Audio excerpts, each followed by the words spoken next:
Hey everyone, tuning in from the Skills Canada Virtual National Competition. Thank you for joining us. My name is Chris. I'm facilitating a really cool conversation with two really cool individuals who participated in a really unique experience. And I promise we're going to get to that ASAP. But first, I feel like you guys should probably know who they are, and what better way to do that than let them tell you themselves. So I'm going to kick it over to these two to kind of tell you who they are, what they do, and how they've been involved specifically with kind of what we've got moving in the Skills Canada Nova Scotia direction out here in the East Coast, but how that kind of took them to like an international place. So Liam, why don't I start with you? Give us a little introduction to yourself, and then I'll kick it over to Sean. Yeah, so my name's Liam Crane. I competed in a cooking competition in Finland, and recently, have started my own small business in Nova Scotia. That's amazing. I love it. We're going to get into that. I promise. I want to know all about it. Sean, what about you? Hi, I'm Sean Ketley. I'm faculty of cook apprenticeship at Nova Scotia Community College, Acreley campus. So I was at Finland in the role of the coach trainer.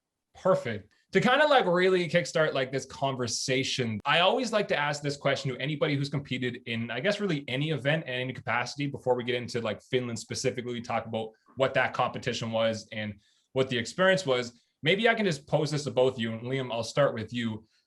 Why compete? Like what was the motivation behind you wanting to get involved with a competition in your skill set? Well, it's really funny. Like, when I was first kind of approached about, volunteering to talk about this, I really kind of thought about the build up and, how I was first approached about this event, which, was just being pulled kind of out of a class. One of my instructors for second year culinary school kind of told me about the opportunity that they were looking for somebody to do this. And at first I was super, super nervous because I'm not somebody to put myself out there in a lot of ways. So at first, after like thinking about it, I'm like, oh, I don't know if I feel comfortable doing that. Like, how could I be ready for a competition like that? It was crazy. And at first I thought, oh no, I think they'll probably find somebody who's a bit of a better fit, maybe someone more comfortable. And then, after talking to my parents and sitting on it for a little bit, I was like, how could I turn down like an experience like that just because I'm a little nervous and stuff? And now I'm so glad that I ended up doing it because the experience was incredible. I think that's a great point too, to kind of just remind like anybody who gets involved in competition or really takes on anything new, you know what I mean? That like nerves are normal, like we all feel them, right? And so it's good to know that you're able to kind of take that, have those conversations, and then, decide that you did want to do it. And we'll get to the actual experience in a sec, like I said. But that's awesome. Sean, what about you? Like, why have you decided to kind of give back in this way, I guess, as a trainer, especially around, the skills movement in general, the competitions? Because I know you've been involved in multiple versions of competitions, but specifically with this one, what kind of motivated you to go along with Liam for this comp? Well, first of all, I want to say about Liam. So Liam says he's not the person to put himself out there. Says the guy who just started his own business. Amazing. A little better at it now. Talk about that. Yeah, no, Chris. Like I've competed as an individual. I've competed as a team. I've participated in coaching others for competition. I've been doing this for a very long time. And it's always been something that I enjoyed because it forces you to be current. It forces you to push yourself out of your comfort zone a little bit and to kind of explore new things. It pushes that envelope of what your abilities are. So you're doing things that really you had no idea that you were capable of. And I really, it's not hyperbole to say that because it really is true. Well, then look, let's talk about the competition. So let's set the stage for everybody watching what competition we're about to talk about. And I hope I say it right, because this competition was held in Finland. And I want everyone to know I've practiced saying this word at least 20 times before I hopped on this call, and I still don't think I have it right. But the event itself is called the Tatia Plus. Did I get that? Is that right? Yeah, Tataya Plu. Yeah, that's right. Yeah. Oh, okay. I didn't get it right. So thank you for pretending I did, but then saying I didn't. So Maybe I got it Katia wrong. Plu? That's the thing. Basically, everybody, it is an annual skills competition held in Finland, tailored specifically for students who do self-identify as having a disability. And so then we had the opportunity to send a couple of people from Nova Scotia actually to compete in that competition with a lot of other people from Finland. But that, of course, meant that you guys got to go to Helsinki to do this. So I want to talk about this because, Liam, honestly, this whole experience sounds really cool to me. So let me start first off. Had you ever been to Helsinki before? No, never. No, there was the first time. Okay, so what Yeah. was it like traveling to Finland? You know, different city, different like language, different things, like all that stuff. What was that a part of the experience like for you? Oh, well, it's always just so interesting going to somewhere different, right? One of my, I think the best experiences, one of them when we were over there, we went to a school where they did stuff with people with learning disabilities and stuff like that. And like looking at how they handled those programs and stuff, a lot of the questions we asked were like, oh, well, how long does this program last? And at first they were kind of confused. They're like, I mean, how long does it last? It just takes them however long. Some students do it in a year, some do it in 3, right? So I think that's the best part about going anywhere new is you get to see all these different kind of cultural elements and how other people handle problems. That's really cool. I didn't know they had something like that over there. But I mean, you're right? Like obviously we get to, you know, every time we get to go somewhere new, there's lots of things we kind of discover and kind of get to compare to what we're used to, right? And see like, well, this actually makes a lot of sense. Like, why can't we do things like that as well? Sean, what about you? Had you been to Helsinki before? Was this the first time? No, it was my first time, and I should set the stage a little bit here, Chris. So the whole thing came about the year prior. Okay. When I had the amazing opportunity to participate as a coach trainer at the Abolympics in Bordeaux, France. And so I was there with Liam's cohort for Helsinki, Ricky, who competed. It was my first time at an Abolympics, which was just mind-blowing experience.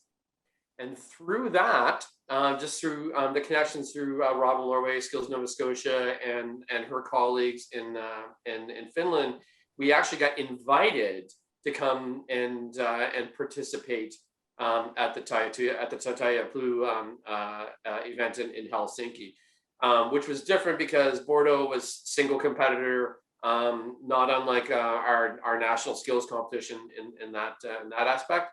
But then it was a unique opportunity because Helsinki was going to be a 2-man team. So that was exciting for me because you get to have 2 individuals and you get to play on their strengths and all that. Sean, I'm glad you brought that up too, because if I remember correctly, I'm pretty sure there is another Abolympics scheduled to come up next year is the plan. And while we're talking competitions, why don't we get into that specific competition, Liam, that you and your partner for the competition, Ricky, did compete in? So it was cooking, as you mentioned before, right? What did you have to make? Like, was it cuisine from Finland? Was it more a range of different things? Like, what was the actual project you guys had to do? So it was like it was a 3-course dinner that we did, and it was kind of more classic Finnish dishes, I guess. So one of them was a spinach soup, and then we did a trout dish and a blueberry tart with ice cream for dessert. That's delicious. Yeah. Oh, the food was incredible. Good.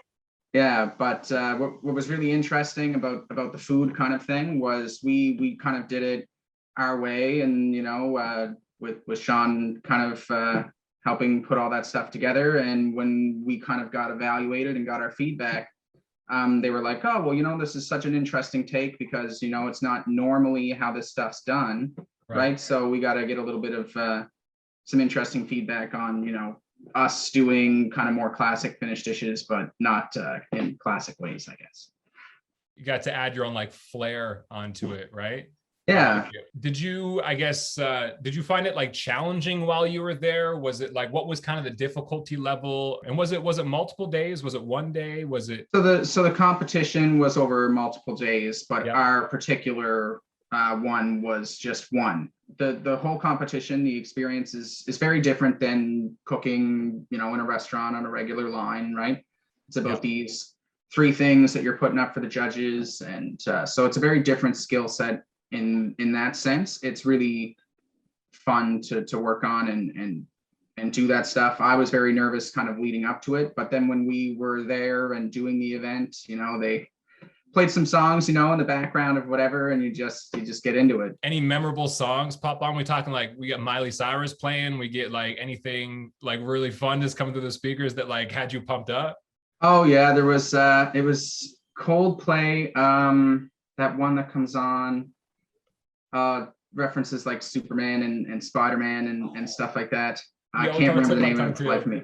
Shout out to Coldplay, basically, is what you're saying. Yeah. We had some motivation coming from Coldplay during that competition. I love that. Yeah. I think the Um, judges even commented on it at the end. Like they were like, we just loved how relaxed you guys were working together, right? Yeah. Because, we were just working with Ricky was also like incredible. He was an amazing guy to work with. And we just kind of meshed so well that it was like we only met each other for this competition. We'd never met before this, but we just worked like we'd been working together in a restaurant for months. Instant connection with it. I love Yeah. it. Sean, what I guess what stood out to you about the competition? What stood out to me in Finland is very similar to what stood out in Bordeaux, and in that at this event, which is put together to showcase persons with ability challenges, there wasn't one bit of conversation about ability challenges, right? That was not the focus of the competition. It was, look at the dishes they're making, and look what this guy is doing, and that was it. Like, it wasn't about the ability. It was about the skills and everything, and that's amazing, right? And it was, like I said, it was like that in Bordeaux. It was like that in Finland too. Liam, do you feel that, this competition, this style of competition helped prepare you a little bit for your career and working, in the industry? Oh, definitely. Even if it's like Sean said earlier, like at the time going into this, I was not somebody to put myself forward and take chances, or really even just have a good self-confidence about putting myself into new situations and things. And after this, having such a positive experience from this competition really helped with that, going back to my job where, I worked hard over the next year and a half, got promoted to the sous chef at the golf club, was working quite closely with the chef on like new menu items and stuff like that. So it really did kind of help me there as far as putting myself forward for things. I want to talk about everything now that's come after Finland. So you just mentioned, you worked hard, promoted to sous chef at the golf course, and now you have a new opportunity that's started up. So can you share with us what's going on there? Yeah, so that's another really interesting story. After getting my what I set out to do at my other job was get my red seal and stuff like that, working with Sean actually, which was really cool for my third block stuff when I got that. So after that, I was kind of thinking about, what's next. And my parents had always thought that a sushi restaurant out in Enfield would go well because there's a lack of dinner options, as well as there's no sushi for probably 20 minutes in either direction.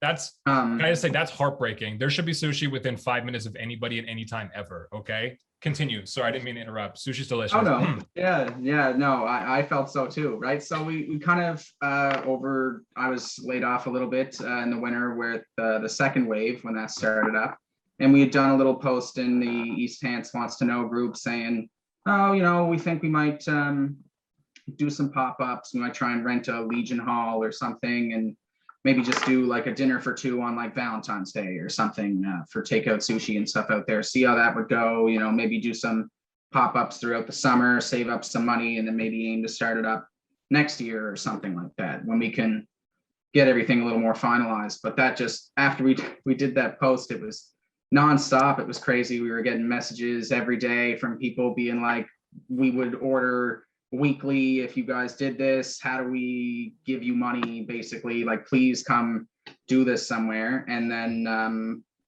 my friend's mother, who owned a business in the area, put us in touch with another local business owner, Pam at the Cup of Soul. She was looking for somebody to rent out her restaurant at night because they close at 3 o'clock, and loved the idea. Thought it would do really well, so we did a pop-up there with her, and then she liked us and having us in her space, and we just kind of went from there. And it's been an amazing experience to be doing your own thing and kind of have complete control of the vision, which is, again, and not something I think I would have the confidence to do at all if I hadn't done this competition.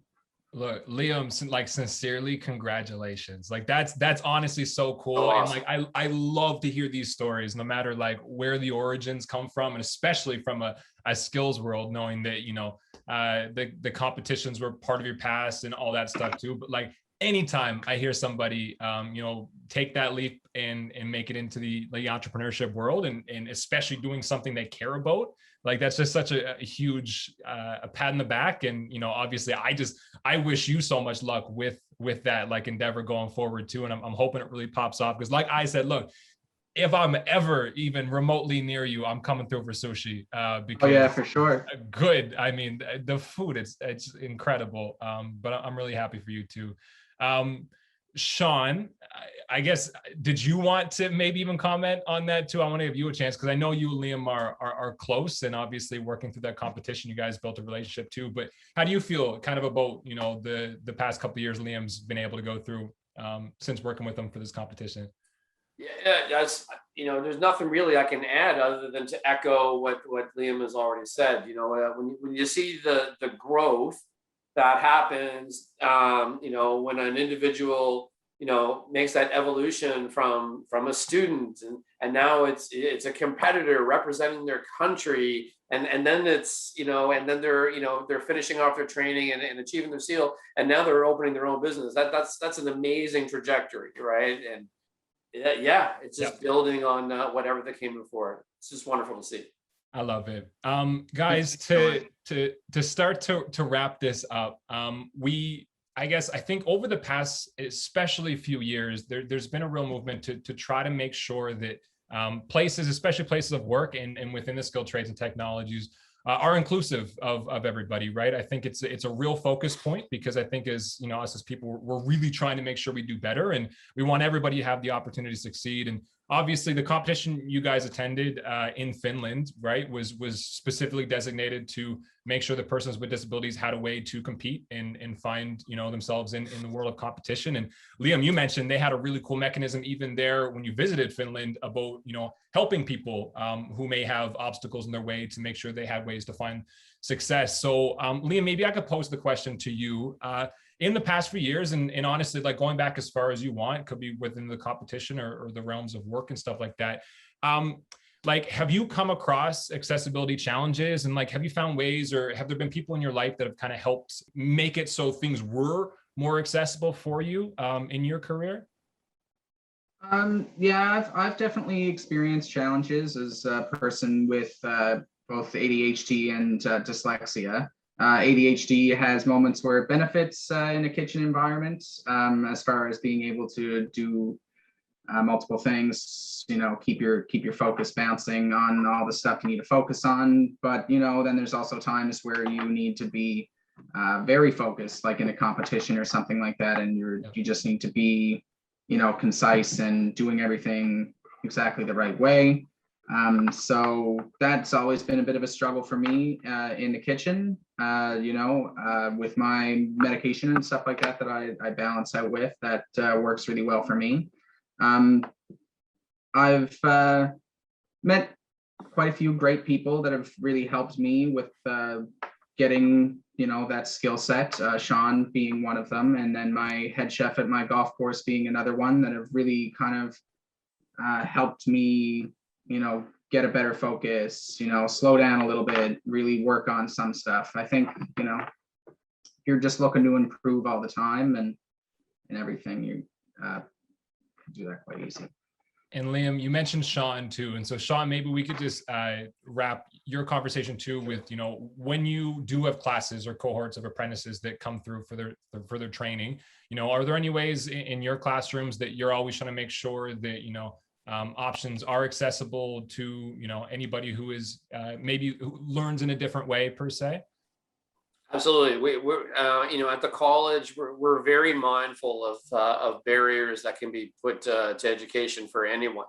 And we're always looking at the programs, looking at the classes within the program, and what we can do to, first of all, recognize what barriers may be there, and then how do we remove those barriers, right? So it's always best to remove a barrier entirely than just to figure out how to work around it. So, right. And that's the mindset where we're at.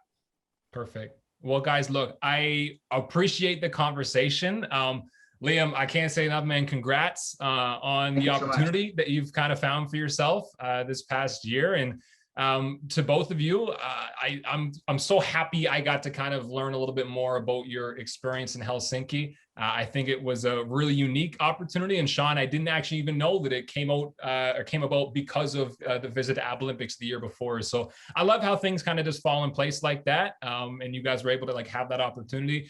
Anybody listening, like I said, ABLympics is happening again next year, and Canada's looking to send a team. So if you know people who may be interested in a competition like this, that may be able to kind of help pursue or help, I guess, facilitate the education learning within their own skill trade or technology, then there may be an opportunity for you. So thank you guys again for taking some time to chat with me. It was really great.